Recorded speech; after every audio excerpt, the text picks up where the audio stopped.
afternoon and welcome to the Tennessee Webcast. I'm business editor Lance Williams, joined today with reporters Wally Roche and Chaz Sisk. We appreciate you all joining us today. It's been a pretty active day in the newsroom, a lot of news breaking this morning, and so we wanted to bring them in to help us kind of understand what's happening behind the headlines. Some big news this morning having to do with the Nashville Symphony. A deal was reached that will stop the foreclosure auction on Friday. And Wally, you've been covering this really since the beginning of these financial issues.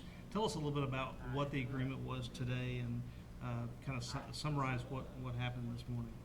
Well, what they announced was that they had reached an agreement with the lenders, which is led by Bank of America, on the $82.3 million that they still owe on the Schermerhorn. What was not disclosed in the announcements was the fact that simultaneously with the announcement, there was a $20 million mortgage filed with the Registry of Deeds here in Davidson County, with the Symphony as the borrower and Bank of America as the lender. That seemed to sort of contradict some of the statements that we got from Symphony officials about all bank debt having been erased. Although they did erase the existing loans, that those were satisfied, as they say in the legal language. Okay. Now, obviously, this sort of takes some of the pressure off of the impending financial issues, but it sounds like there's still some financial issues they're going to have to be working out in the next few weeks and months. Yes, the statement that they issued indicated that they still have a lot of work to do. They're going to be going into negotiations, or are in negotiations with the musicians. So there are a lot of issues that they need to deal with. Okay, very good, very good. Chance, a couple questions to you. That understand this morning that a judge made a ruling regarding some state layoffs. Can you catch us up to date with what's happening in that case? Yeah, the Tennessee State Employees Association had sued a couple weeks ago, basically asking that approximately 200 employees who are going to be laid off, that those be frozen and perhaps the clock reset. They're supposed to be given 60 days notice. They argued that they weren't, the state didn't follow through on all the job placement actions they're supposed to do. And so the judge today lifted that temporary injunction that she'd issued 2 weeks ago, and the layoffs can go forward, it appears. Okay.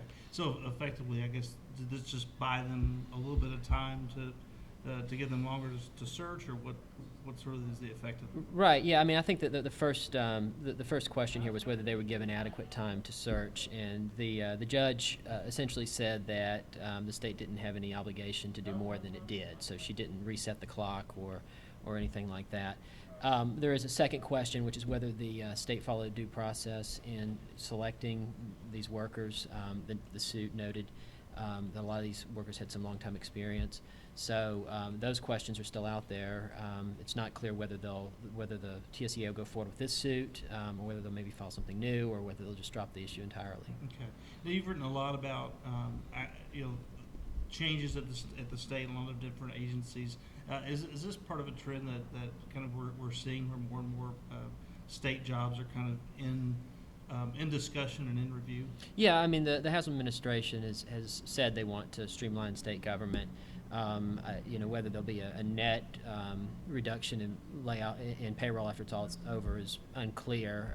Bredesen kind of came in and said the same thing, and ended up there were more state workers at the end of his administration than at the beginning because the state had grown and state government had grown. But yeah, I think around the margins, you can probably see every year some people getting laid off,